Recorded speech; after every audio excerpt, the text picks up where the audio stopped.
오늘은 사명이 변하다 첫 번째 시간으로 나의 의가 무너지다. 나의 의가, 나의 열심이 무너지다 라는 제목으로 함께 말씀 나누겠습니다. 에버리지 신약학 교수인 로버트 멀 홀랜드는 우리에게 두 가지 중요한 현실에서 눈을 떠야 된다고 합니다. 두 가지 눈을 떠야 되는데 뭐냐? 첫 번째는 세상에서 참 하나님을 만나는 것입니다. 참신을 만나야 된다는 거예요. 이것에 대해서 눈을 떠야 된다는 겁니다. 그리고 두 번째는 바로 자신의 참 모습을 마주하는 것입니다. 쉽게 말해서 하나님은 누구인가? 그리고 나는 누구인가? 하나님은 어떤 존재인가? 거기에 있어서 나는 어떤 존재인가를 반드시 깨달아야 된다는 거죠. 그러면서 이렇게 말을 합니다. 내가 중요한 현실에서 눈을 떴을 때 위협과 위안과 위협, 이 두 가지 감정이 찾아온다는 겁니다. 완전 상반되죠? 네. 위안을 느낀다는 건 한번 보여주실까요? 네. 위안을 느끼는 건 하나님이 선하시며 그분과 함께 산다는 것은 곧 우주가 우리에게 절대적으로 안전한 장소임을 뜻하기 때문이다. 그러니까 참 하나님에 대해서 안다면 그 하나님이 선하신 것을 알게 된다는 거예요. 하나님이 창조하신 이 창조 세계에 우리는 있는 거죠. 그렇기 때문에 우리는 안전하다라는 거예요. 반대로 위협을 느낀다는 겁니다. 또 그것은 무엇이냐? 하나님과 함께 살기 위해서는 반드시 변해야 하기 때문입니다. 변화는 곧 고통을 의미합니다. 오늘은 그 위안과 위협의 두 감정을 느끼고 있는 변화의 고통을 감당하고 있는 한 인물이 등장합니다. 누구죠? 사울, 또 바울이라고도 하죠. 히브리식 이름으로는 사울이라고 합니다. 우리 같이 한번 1절 말씀, 1절 같이 읽어보겠습니다. 사울이 주의 제자들에 대하여 여전히 위협과 살기가 등등하여 대제사장에게 가서, 여기서 위협이라는 단어를 원어 그대로 번역하면 이렇습니다. 죽이겠다는 위협을 숨을 내쉬듯 내뿜었다라는 거예요. 원어 의미가 그런 거예요. 죽이겠다는 위협을 숨을 내쉬듯 내뿜었다. 그러니까 사울이 주의 제자들, 여기서 말하는 주의 제자들은 그리스도인들을 말하는 겁니다. 예수 믿는 사람들. 그 예수 믿는 사람들을 죽이겠다라는 위협으로서 막 숨을 내뿜듯이 그렇게 위협을 가하고 있었다라는 거죠. 그러한 마음가짐이 있었다라는 겁니다. 이것을 통해서 우리는 사울이 어떤 사람인지를 알 수 있습니다. 사울은 그리스도인들을 박해하는 일에 있어서 엄청나게 열심인 사람이었습니다. 엄청나게 열심인 사람이었어요. 그래서 다메섹에서 이것에 대한 대제사장의 공문까지 받았습니다. 합법적으로 한다는 거죠. 그가 맡은 일은 기독교인을 체포해서 예루살렘으로 끌고 오는 거예요. 누가 알아주는 것도 아니고요. 누가 돈 주는 것도 아닙니다. 아주 열심입니다. 그는 이것이 바로 그의 사명이었습니다. 그 사명에 대해서 아주 사울은 열심으로 행했습니다. 여러분 아마 이런 말을 들어보셨을 겁니다. 아무것도 하지 않으면 아무 일도 일어나지 않는다. 맞아요? 틀려요? 맞죠. 아무것도 하지 않으면 당연히 아무 일도 일어나지 않습니다. 아무것도 하지 않으면 아무 일도 일어나지 않습니다. 그런데 그렇다고 아무 일이나 해서는 안 됩니다. 아무 일이나 열심인 것은 굉장히 위험합니다. 제가 이전 교회에서 한 번은 벌써 8년, 9년 된 것 같아요. 교육자 수련회를 제주도로 간 적이 있었습니다. 교육자들끼리 제주도로 수련회를 갔는데 점심을 이제 먹어야 될 때가 됐습니다. 제주도에서 유명한 게 고기국수거든요. 드셔보셨나요? 취향에 따라 좀 다 다를 수는 있습니다. 고기국수. 그래서 이 고기국수를 먹으려고 했습니다. 그래서 인원이 당시에 13명이어서 이제 스타렉스 승합차가 한 대가 있었고, 그 다음에 K5라는 이 승용차가 또 한 대가 있었습니다. 그래서 여기에 나눠 탔어요. 나눠 탔어요. 그리고 내비게이션을 찍고 출발을 했습니다. 얼마 지나지 않아서 아마 신호 때문인지 아니면 운전자의 어떤 운전 기술 때문인지 좀 간격이 벌어졌습니다. 그러면 이제 어떻게 해야 될까요? 내비만 보고 가야 되는 거죠. 내비만. 그러다 보니까 간격이 벌어지니까 이제 속력을 내기 시작한 거예요. 서로 어디쯤인지 모르니까 어쨌든 빨리 가서 만나야 되잖아요. 그래서 속력을 냅니다. 당시에 승용차는 제가 운전을 했습니다. 주차장에 도착을 했는데 스타렉스 차량이 없는 거예요. 우리가 그럼 먼저 왔나? 좀 기다려보자 했는데 계속 기다려도 안 오는 겁니다. 점심시간이 돼서 그런지 사람들이 굉장히 많이 왔습니다. 맛집이잖아요. 그래서 굉장히 사람들이 많이 옵니다. 저희도 불안해서 도저히 기다릴 수가 없겠더라고요. 그래서 우선은 음식점 안으로 들어가려고 하는 찰나에 그래도 의리를 지켜야지. 그리고 우리는 승용차인데 또 그쪽에는 담임 목사님 타고 계시는데 해서 마지막 전화를 했습니다. 저희 주차장인데 도대체 어딥니까? 라고 했더니 우리도 주차장입니다. 라고 하는 거예요. 지금 안 보이는데요? 우리도 그쪽 안 보이는데요? 라고 하는 거예요. 알고 봤더니 저희가 간 곳은 원조였던 것이고 그분들이 갔던 곳, 스타렉스 차량이 갔던 곳은 당시에 체인점으로 냈던 곳이었던 것 같습니다. 근데 체인점으로 낸 곳이 문을 그날 닫아가지고 그 옆에 집에 아마 이 차를 댔던 것 같아요. 그래서 저희는 원조 음식점에서 고기국수를 먹고 그분들은 나머지 교육자분들은 원조가 아닌 체인점도 아닌 그 따라가는 어떤 그런 음식점에서 먹었다고 합니다. 그때 당시에 전도사님이었는데요. 지금은 그 분당에서 큰 교회 중에 거기에서 부목사로 계신 분이거든요. 그분의 말에 의하면 태어나서 본인이 먹었던 음식 중에 가장 최악이었대요. 그렇게 표현하더라고요. 국수가 안 씹힐 정도로 진짜 어떻게 이런 걸 팔 수 있을까. 그분이 뭐든 잘 먹는 스타일이거든요. 근데 그렇게 표현을 하더라고요. 제가 말씀드리고 싶은 것은요. 빨리 가는 게 중요한 게 아닙니다. 열심으로 가는 게 중요한 게 아닙니다. 어디를 가느냐가 중요하다는 거예요. 방향이 중요하고요. 목적이 중요합니다. 이처럼 종교적 열심은 위험합니다. 반감을 줄 뿐만이 아니라 폭력이 될 수도 있습니다.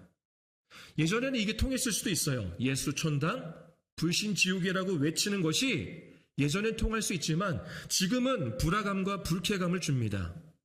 그래서 이런 생각이 들어요. 과연 예수 천당, 불신 지옥이라고 크게 외치는 것이 하나님이 원하시는 일일까? 하나님이 원하시는 방법일까? 라는 거죠. 교회가 정치권에 개입하여 목소리를 내는 것이 과연 복음적일까? 그런데 정치권에 개입하는 교회들을 보면 굉장히 열심입니다. 엄청난 사명이에요. 목숨까지 바칠 것처럼 합니다. 하지만 그 열심은 헛된 열심이라는 거죠. 하나님이 원하시는 열심이 아닙니다. 본문의 사울의 열심과 다를 바가 없다라는 거예요. 그렇다면 혹시 나에게도 이러한 종교적 열심이나 또는 내 만족, 내 목표를 달성을 위한 그러한 열심이 있지 않은지 우리는 스스로를 점검해 봐야 합니다. 우리의 각자에 맡겨진 사역들이 있지 않습니까? 또 교회에서 감당하는 일들이 있습니다. 그것들이 과연 내가 원하는 열심인지 또는 종교적 열심인지 아니면 내 만족이나 내 목표를 달성하기 위한 열심이 아닌지를 우리는 스스로 그 신앙을 점검해 봐야 합니다. 이어서 우리 3절 말씀 함께 읽어보겠습니다. 사울이 길을 가다가 다메섹에 가까이 이르러니 호련히 하늘로부터 빛이 그를 둘러 비치는지라. 혹시 어제 말씀에 누가 등장했는지 기억이 나시나요? 누가 예수님을 만났죠? 바디메오. 맞나요? 네, 바디메오. 그는 뭐였죠? 장애인이었습니다. 시각장애인. 그리고 거지였습니다. 어제 시각장애인이면서 거지였던 바디메오를 함께 나눴는데요. 바디메오가 볼 수 있는 것은 뭐였어요? 맞아요. 어둠뿐입니다.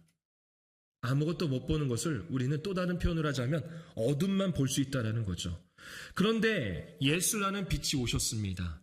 그 예수님을 통해서 그는 어둠에서 빛으로 인도되었습니다. 오늘도 빛이신 예수님이 사울 앞에 나타나셨습니다. 여기서 말하는 빛은요, 어떤 마음이나 어떤 생각의 빛이 아닙니다. 어떤 환상을 봤다라는 게 아니에요. 진짜 빛 그 자체가 나타난 거예요. 빛으로. 우리 4절 말씀 이어서 한번 읽어보겠습니다.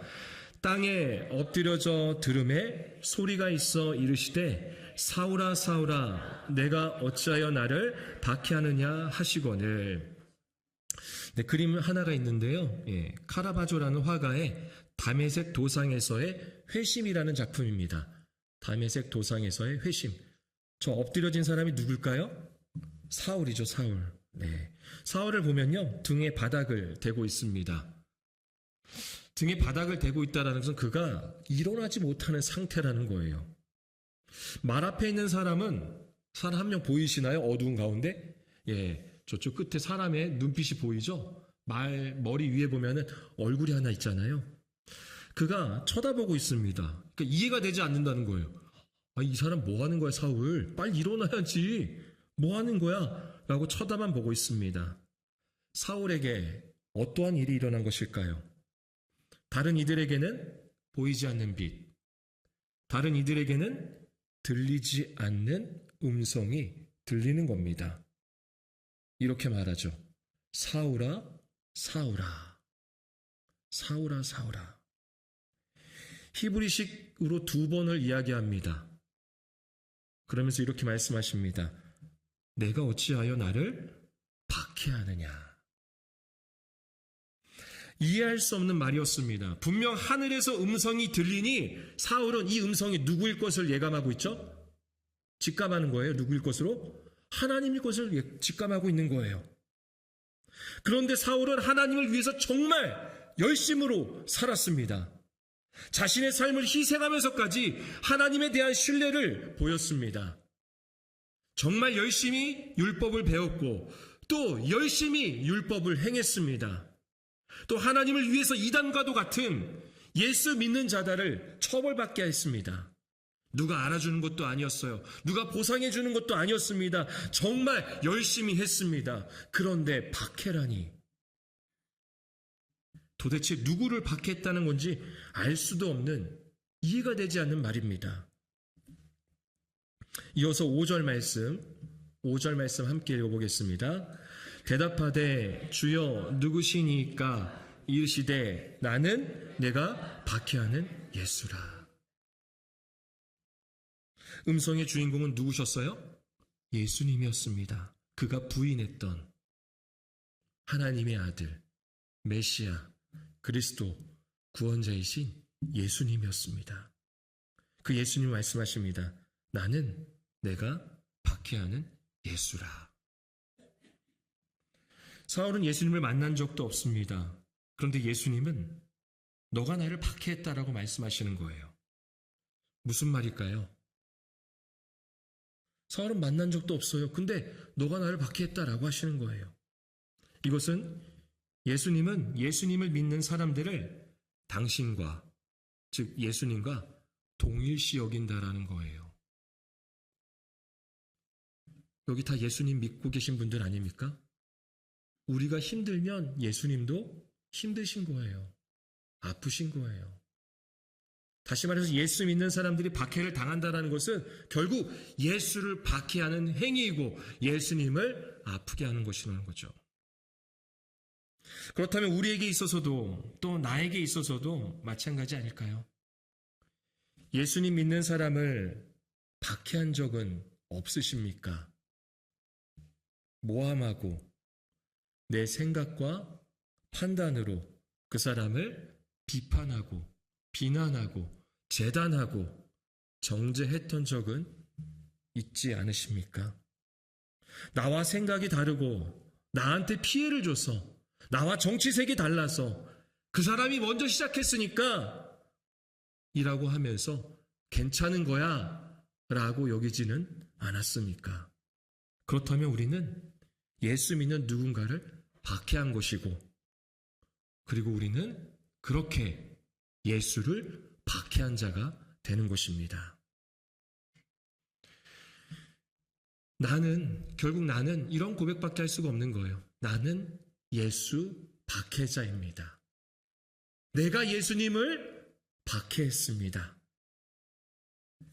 예수님이 내 앞에 오신다면, 예수님이 나를 만나주신다면, 그래서 우리는 이런 고백을 할 수밖에 없는 거죠. 나는 예수님 앞에 그저 죄인입니다. 빛 대신 주님 앞에 나의 어둠이 나타납니다. 나는 죄인입니다. 라고 그 죄를 시인할 수밖에 없습니다. 이것이 바로 예수님을 만나면 나타나는 변화입니다. 그렇기 때문에 이 변화 때문에 이것이 우리에게 위협이 되고 그래서 고통스럽다라는 것입니다. 변화는 고통입니다. 그냥 마냥 즐거운 일이 아니에요.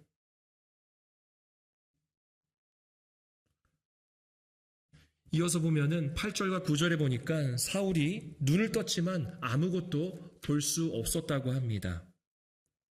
그렇게 사울은 3일 동안 눈은 떴지만 아무것도 볼 수 없는, 즉 어둠만 보이는, 그래서 먹지도 마시지도 못하고 있는 그런 상태에 임하게 됩니다.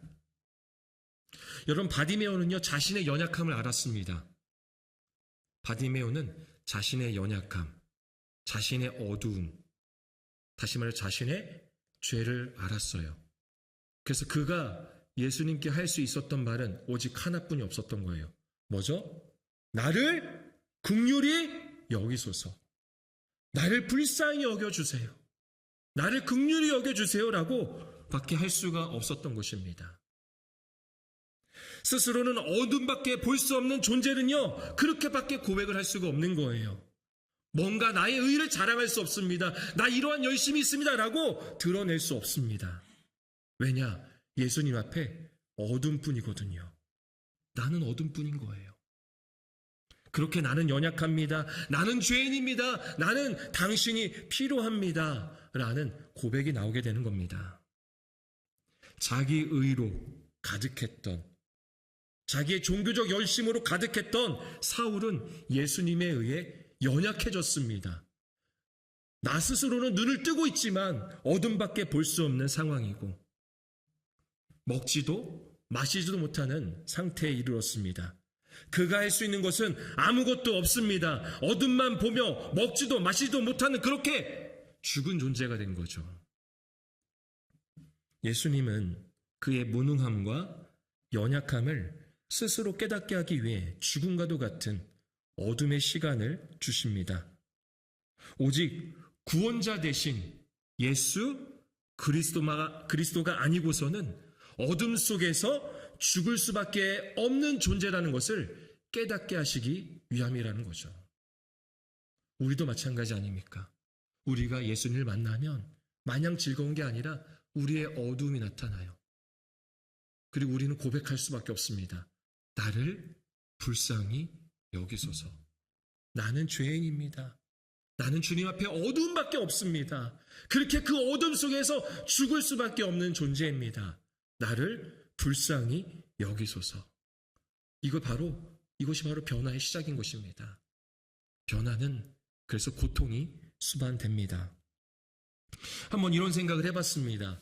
왜 하필 이러한 타이밍일까? 왜 사울에게 있어서 이 타이밍에 예수님이 만나주신 걸까?